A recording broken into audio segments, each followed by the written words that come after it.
الخطايا والزلل. اللهم آثرنا وأكثرنا وأصلح لنا شأننا كله.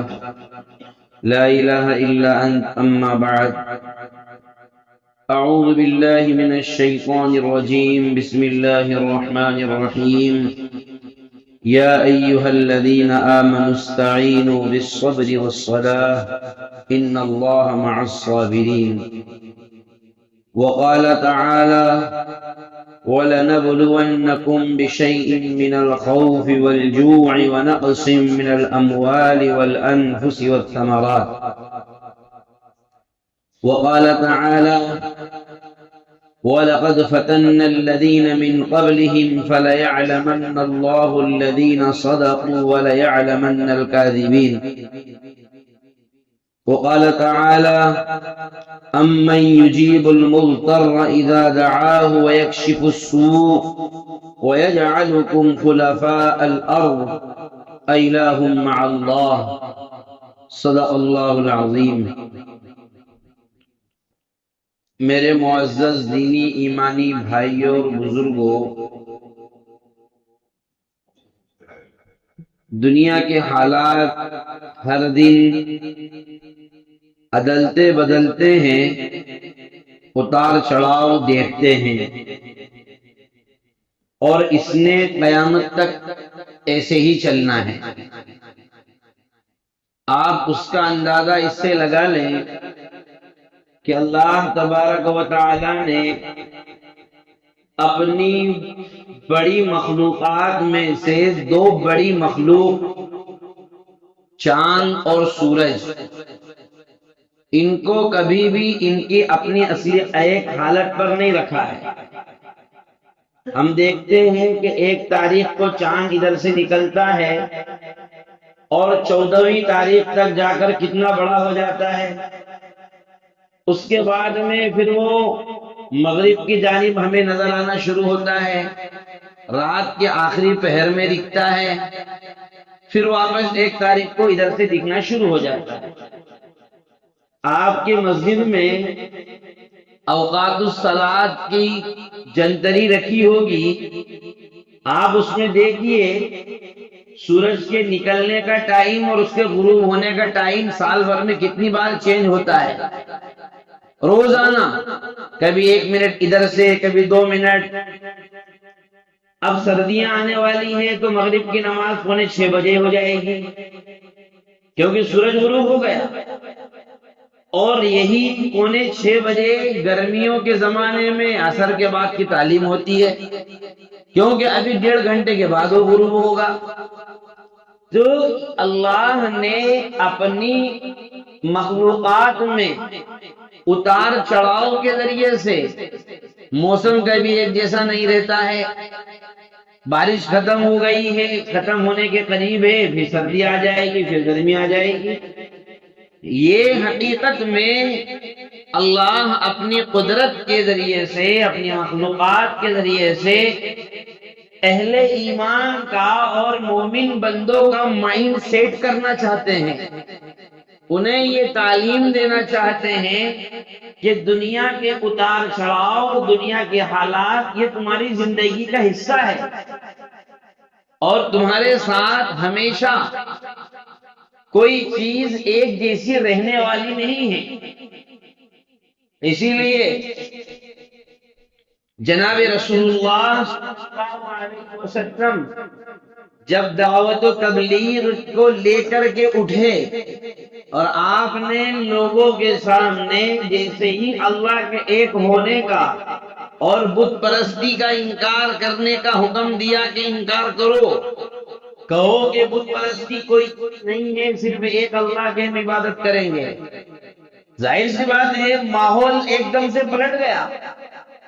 لیکن اب اہل ایمان کے لیے، نبی صلی اللہ علیہ وسلم کے لیے اور آپ کے ماننے والوں کے لیے زندگی ایک دم سے عجیب سی ہو گئی، سکون ختم ہو گئے، اطمینان ختم ہو گئے، کاروبار ٹوٹ گئے۔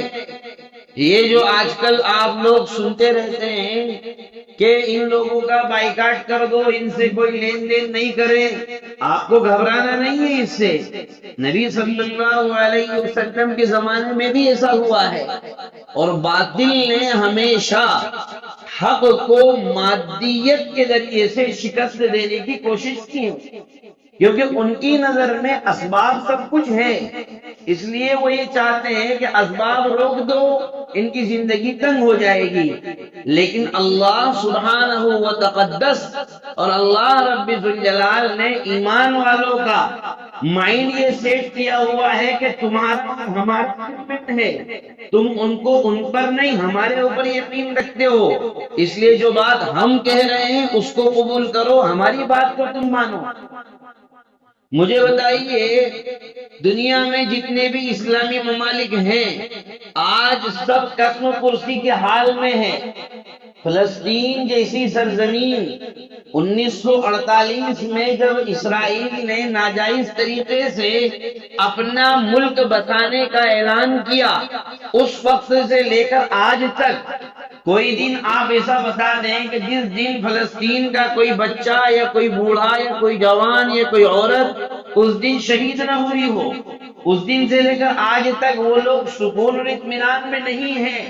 اتنا ہونے کے باوجود تو ان کو چاہیے تھا کہ سب کچھ ان کے حوالے کر دیتے اور کہہ دیتے ٹھیک ہے بھیا ایگریمنٹ کر لیتے ہیں، صلح کر لیتے ہیں، جیسا تم کہو گے ویسا ہم مان لیں گے، لیکن آج تک بھی وہ تیار نہیں ہے۔ وجہ صرف اور صرف یہ کہ ہم نے اللہ پر یقین کیا ہے، ان کے اسباب پر نہیں۔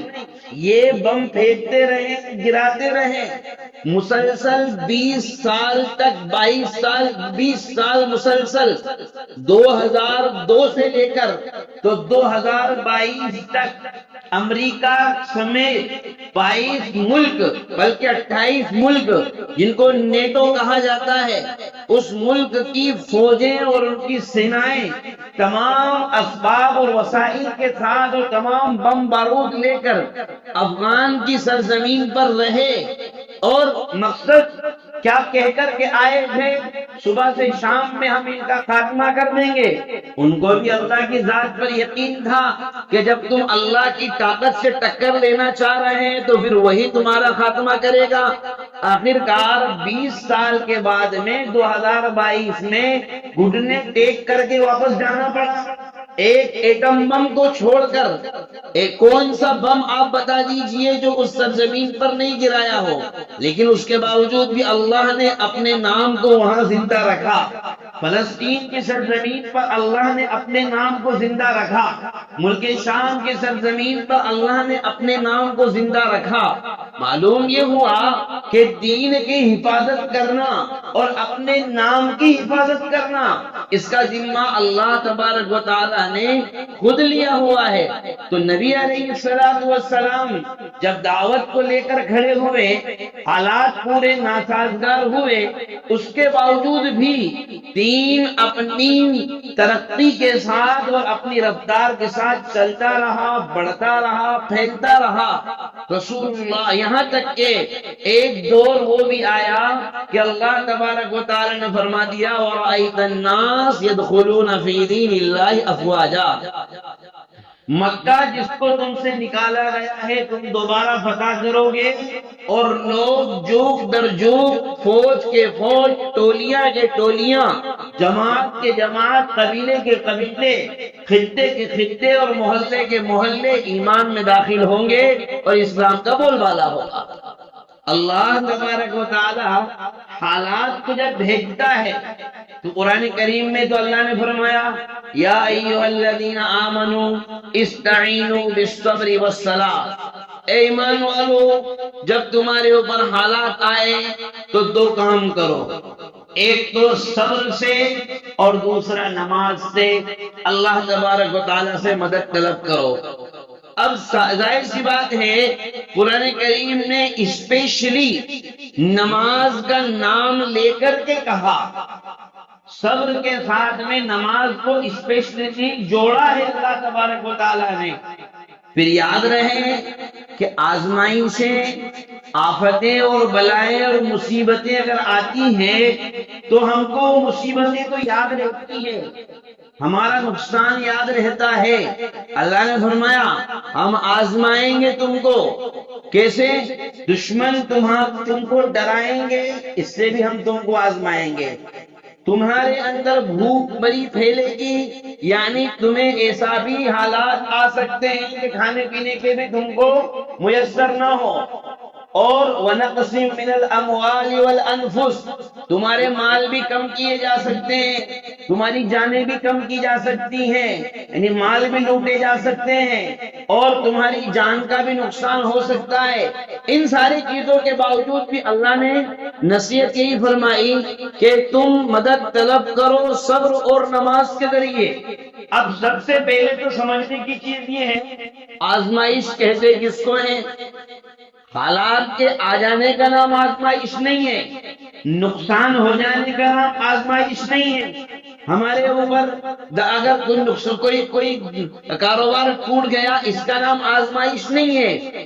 آزمائش اور ابتلا اس کو کہتے ہیں کہ کسی بندے کو کوئی کام کرنے کے لیے کہا گیا، وہ کام برابر کر رہا ہے، اس کے باوجود بھی جو اثرات مرتب ہونا چاہیے وہ نہیں ہو پا رہے ہیں، تب تو کہیں گے کہ یہ آزمائش ہے۔ اللہ نے فرمایا اے ایمان والو نماز پڑھو، ایمان والے نماز پڑھ رہے ہیں، روزے رکھ رہے ہیں، جھوٹ مت بولو نہیں بول رہے ہیں، وعدہ کرو تو پورا کرو وہ بھی کر رہے ہیں، لوگوں کے معاملات صاف رکھو وہ بھی کر رہے ہیں، امانت داری اور دیانت داری سے کام کرو وہ بھی کر رہے ہیں، اللہ کے حقوق بھی دو وہ بھی کر رہے ہیں، بندوں کے حقوق بھی دو وہ بھی کر رہے ہیں، اور بہنوں کا حصہ دو وہ بھی دے رہے ہیں، بھائیوں کا حصہ دو وہ بھی دے رہے ہیں، پھر بھی اگر حالات آتے ہیں تو اس کو آزمائش بولتے ہیں۔ اب نمازوں کے ٹھکانے نہیں، سارے اے ٹو زیڈ الف سے لے کر یا تک عام بات کر رہا ہوں میں، خالی یہ مسجد کی بات نہیں کر رہا ہوں۔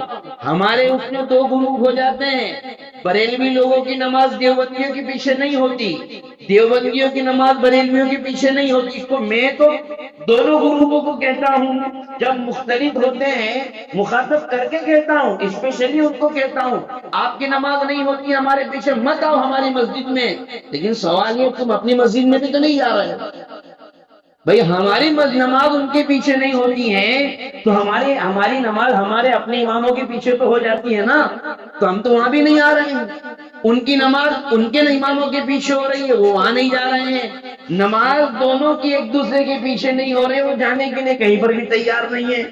پھر کہتے ہیں ہمارے اوپر آزمائش ہے، آزمائش ہے وہ گناہ کرنے کے بعد میں، معصیت کرنے کے بعد میں، نافرمانی کرنے کے بعد میں، جھوٹ بولنے کے بعد میں، لوگوں کو دھوکہ دینے کے بعد میں، لوگوں کے مال ناجائز قبضہ کرنے کے بعد میں جو مصیبتیں اور پریشانیاں آتی ہیں، بہت معاف کیجیے گا اس کو آزمائش نہیں کہتے ہیں، وہ تو اللہ تبارک و تعالیٰ کی طرف سے گرفت اور پکڑ ہوتی ہے، اللہ تبارک و تعالیٰ کی طرف سے سزا ہوتی ہے۔ ہم اپنے حالات کا جائزہ لیں، ہم سوچیں اپنے بارے میں، کیا ہمارا نوجوان طبقہ وہ کام کر رہا ہے جو جناب رسول اللہ صلی اللہ علیہ وسلم نے بیان فرمایا؟ ارے قرآن نے تو یہ فرمایا امن یجیب المضطر اذا دعا ویکشف السوء، کون ہے جب کوئی پریشان حال تڑپتا ہوا دل لے کر کے اور اپنی تڑپ کے ساتھ، کڑن کے ساتھ، لگن کے ساتھ پکارے، اور اللہ تبارک و تعالیٰ کے علاوہ کون ہے جو اس کی پکار کو سنتا ہے؟ تم پکارو تو صحیح، تم پکارنے کے لیے تیار نہیں ہے، کام کرنے کے لیے ہم تیار نہیں ہیں، اور خالی یہ کہہ دینے سے کہ ہمارے اوپر حالات بہت خطرناک آ گئے ہیں، خالی یہ کہہ دینے سے کہ پریشانیاں بہت خطرناک آ رہی ہیں، میرے بھائیوں حالات ایسے نہیں بدلتے ہیں، حالات اور زندگیاں بدلتی ہیں عمل کی پٹری پر لا کر کے اپنے آپ کو بنانے سے، اور دین اپنے حساب سے چلنے کا نام نہیں ہے، شریعت اپنے حساب سے سیٹل کرنے کا نام نہیں ہے۔ اللہ تبارک و تعالیٰ نے اگر یہ کہہ دیا فجر کے بعد تم کو نماز نہیں پڑھنا ہے جب تک کہ سورج طلوع ہوگا اور اوپر نہ چڑھ جائے، تو آپ کو نماز نہیں پڑھنا ہے۔ اگر یہ کہہ دیا اثر کی نماز کے بعد سورج غروب ہونے تک نماز مت پڑھو، تو اب اس وقت نماز نہ پڑھنا عبادت ہے، اس وقت میں نماز پڑھنا عبادت نہیں ہے، نہ پڑھنا عبادت ہے۔ تو دین نام ہے اپنے آپ کو حضرت جناب محمد رسول اللہ صلی اللہ علیہ وسلم کے لائی ہوئی شریعت کے سانچے میں ڈال دے کر اور اس میں اتباع کی گردن ایسی جھکا دی جائے جیسا آپ کہیں گے ہم ویسا کرنے کے لیے تیار ہیں۔ لوگ بڑا تعجب کرتے ہیں حضرات صحابہ رضی اللہ تعالی عنہم اجمعین کی زندگی پر، اور کہتے ہیں کہ آخر کیا چیز تھی ان کے اندر، کیونکہ اسباب اور وسائل کے اعتبار سے تو کنڈیشن یہ بنی ہوئی تھی۔ ایک مرتبہ جناب رسول اللہ صلی اللہ علیہ وسلم حضرت ابو بکر اور حضرت عمر دونوں گھر سے باہر نکلے، غالباً حضرت ابو ہریرہ کے ساتھ میں تھے۔ ابو ہریرہ نکلے، پھر ابو بکر سے ملاقات ہوئی، حضرت عمر سے ملاقات ہوئی، اتنے میں تینوں کی ملاقات نبی صلی اللہ علیہ وسلم سے ہو گئی۔ اور انہوں نے پوچھا کیوں بھائی، اس وقت یہ تو کوئی گھومنے پھرنے کا ٹائم نہیں ہے، اس وقت گھر سے باہر، کہا بس پیٹ کا مسئلہ ہے، بھوک نے گھر سے باہر نکال دیا۔ حضور علیہ السلام فرمانے لگے کہ مجھے بھی بھوک نے ہی باہر نکالا ہے، تو کیا کریں، چلو چلتے ہیں ابو الہیثم کے گھر پہ۔ ایک صحابی ہیں جن کا نام محدثین نے ابو الہیثم بیان کیا ہے۔ اب ان کے وہاں پہنچے، اتفاق سے وہ گھر پر نہیں تھے، لیکن گھر میں جو مستورات کی، جو خاتون کی، ان کی اہلیہ، وہ دیکھ کر کے بڑے بڑے دگگج لوگ آئے ہوئے ہیں، بزرگ لوگ اپنے یہاں آئے ہوئے ہیں، وہ تو خوش ہو گئے، ان کو بٹھایا۔ اتنے میں ابو الہیثم بھی آ گئے، وہ پانی لینے کے لیے گئے ہوئے تھے، پینے کا پانی۔ تو جب وہ آئے، انہوں نے رسول اللہ صلی اللہ علیہ وسلم کے سامنے کھجوروں کا ایک گوشہ پیش کیا، اور اس میں ساری کوالٹی کی کھجور تھی، اس میں کچی پکی بھی تھی اور ایک دم تازہ پکی ہوئی وہ بھی تھی، اور پکنے کے بعد جو سوکھ جاتی ہے وہ بھی تھی، یعنی اس میں بسر بھی تھی، رطب بھی تھی اور تمر بھی تھی۔ حدیث میں تینوں لفظ بیان کیے گئے ہیں کہ کچھ آدھی کچی آدھی پکی، اس کا کھانے کا مزہ الگ ہے، اور ایک دم پکی ہوئی اس کا کھانے کا مزہ الگ ہے، اور پکنے کے بعد سوکھ جاتی ہیں جس کو اسٹور کر کے رکھا جاتا ہے وہ بھی تھی۔ چنانچہ نبی صلی اللہ علیہ وسلم نے انہوں نے سب نے تناول فرمایا، اور اس کے بعد آگے روایت لمبی ہے، اس کے بعد نبی صلی اللہ علیہ وسلم نے فرمایا کہ دیکھو یہ نعمت، کتنے بجے تک بولنا ہے؟ 10 تک بولنا ہے۔ نبی صلی اللہ علیہ وسلم نے اس کے بعد وہ بکری کا بچہ بھی ذبح کر کے لائے۔ کھانے کے بعد حضور نے فرمایا کہ قیامت کے دن ان نعمتوں کے بارے میں تم سے سوال کیا جائے گا، تم سے سوال کیا جائے گا قیامت کے دن۔ اللہ نے کیوں؟ اس لیے کہ تمہیں بھوک نے گھر سے نکالا تھا، اللہ نے گھر واپس پہنچانے سے پہلے تمہیں سیراب کر دیا، تو کیا اللہ تبارک و تعالیٰ اس کا سوال نہیں کرے گا؟ تو اللہ تبارک و تعالیٰ یہ صحابہ کرام کی حالت ہے اسباب کے اعتبار سے، لیکن اس کے باوجود بھی اللہ کی مدد کے اعتبار سے کیا حال ہے پوری دنیا اس کو جانتی ہے۔ اس کی بنیادی وجہ تھی کامل اتباع، اور رسول اللہ صلی اللہ علیہ وسلم نے جو بات فرما دی بس وہ کام انجام دینا ہے۔ ایک مرتبہ جناب رسول اللہ صلی اللہ علیہ وسلم نے فرمایا کہ بتاؤ کون ہے جس نے آج روزہ رکھا ہے؟ حضرت ابو بکر کہنے لگے کہ میں۔ کون ہے جس نے فجر کی نماز جماعت سے پڑھی؟ ابو بکر کہنے لگے میں۔ کون ہے جو مریض کی عیادت کر کے آیا؟ کہنے لگے کہ میں۔ کون ہے جو جنازے میں جا کر کے آیا؟ میں۔ کون ہے جس نے مسئلہ کی مدد کی؟ ابو بکر کہنے لگے کہ میں۔ حضور نے فرمایا جس شخص کے اندر اتنی ساری باتیں جمع ہو پھر وہ جنت میں داخل ہو جائے گا۔ اور جنت میں کیسے داخل ہوگا؟ جب حضور نے ایک مرتبہ فرمایا کہ جنت کے مختلف دروازے ہوں گے، اس دروازے سے نماز والے، اس سے روزے والے، اس سے زکات والے، اس سے حج والے۔ حضرت ابو بکر کہنے لگے حضرت، حضور سے کہنے لگے حضرت کوئی سے بھی دروازے سے پکارے جائے، جانا تو سب کو جنت میں ہے، تو اس میں خصوصیت کیا ہے؟ اس میں خاص بات کیا ہے؟ کہ بھئی 5 دروازے ہیں، کہیں سے بھی چلے جاؤ، آنا تو مسجد میں ہے۔ آپ تو ایسے آدمی کا نام بتاؤ کہ جو جنت میں جانے کی جو میں مفہوم بتا رہا ہوں، جس کی تمنا یہ نہ ہو کہ میں اس دروازے سے جاؤں، بلکہ ان دروازوں کی تمنا ہو کہ وہ آدمی ہمارے دروازے سے آئے، سب دروازے ان کو پکارنے لگے۔ رسول اللہ صلی اللہ علیہ وسلم نے فرمایا ہاں میں ان کو ایسے شخص بھی ہیں اور میں امید کرتا ہوں کہ تم ان میں سے ہو۔ ابو بکر سے فرمایا آپ نے میں امید کرتا ہوں کہ تم ان لوگوں میں سے ہوگا جس کو جنت کے سارے دروازے پکار رہے ہوں گے۔ تو جنت کے دروازے ایسے نہیں پکارا کرتے ہیں، اللہ کی مددیں ایسی نہیں آیا کرتی ہیں۔ سب سے پہلے اپنا فاؤنڈیشن تیار کرنا پڑے گا، عبادات کے لائن سے، معاملات کے لائن سے، اخلاقیات کے لائن سے، معاشرت کے لائن سے، لین دین کے لائن سے، رشتہ داریوں کے لائن سے، ایک دوسرے کے خیر خواہی کے لائن سے۔ پھر بھی اگر حالات آتے ہیں تو واقعتاً وہ آزمائش ہے، واقعتاً وہ امتحان ہے۔ اور اگر ایسا کچھ بھی نہیں ہے، ایک طالب علم، ایک اسٹوڈنٹ محنت کر کے گیا ہی نہیں، کبھی ٹیوشن گیا ہی نہیں، پڑھنے بیٹھا ہی نہیں، اور کافی لے جا کر کے کہتا ہے آج کا پرچہ تو بہت ہارڈ تھا یار، میرے تو ایک سوال کا جواب نہیں دے پایا۔ ارے تم اگر گھر بیٹھے بیٹھے مکھیاں مارتا رہے گا تو فرشتے وہی لا کر دیں گے کہ فلاں سوال کا جواب یہ ہے؟ ارے بھائی اسٹڈی کرنا پڑے گی، محنت کریں گے تبھی جا کر کو جو سوال کیے گئے ہیں اللہ تبارک و تعالیٰ نے جو ذمہ داریاں دی ہیں ان ذمہ داریوں کو ادا کرنے کی کوشش کریں، اس کی فکر کریں، نتیجے کو اللہ تبارک و تعالیٰ کے حوالے کر دیں۔ اسی کو تو حضور علیہ السلام نے ارشاد فرمایا تھا کہ جب فتنے اور آزمائشیں اور مصیبتیں آئے گی تو صحابہ نے سوال کیا یا رسول اللہ ہم ایسی حالت میں کیا کریں؟ آپ نے فرمایا تمہارے جو حقوق، تمہارے اوپر جو لوگوں کے حقوق آتے ہیں وہ لوگوں کو دے دو، اور تمہارے جو آتے ہیں وہ تم معاف کر دو۔ یعنی لوگوں کو جو دینا ہے وہ تو ادا کرو، اور جو لینا ہے اگر مانگو وہ بھی، ایسا نہیں چھوڑ دو، لیکن نہیں دے رہا اللہ کے حوالے کر دو، اللہ تمہارے ساتھ خیر ہی کا معاملہ کرے گا۔ اب دینے کے معاملے میں ہم کنجوس بن جائیں گے، بھکاری بن جائیں گے، اور لینے کے معاملے میں دادا گیری کریں گے تو پھر میرے بھائیو حالات ٹھیک نہیں ہو سکتے ہیں۔ اللہ تبارک و تعالیٰ سے دعا فرمائیں اللہ ہم سب کی اصلاح فرمائیں، اللہ ہم سب کے ساتھ خیر کا معاملہ فرمائیں، حضرت جناب رسول اللہ صلی اللہ علیہ وسلم کا کامل اتباع نصیب فرمائیں۔ وما توفیقی الا باللہ۔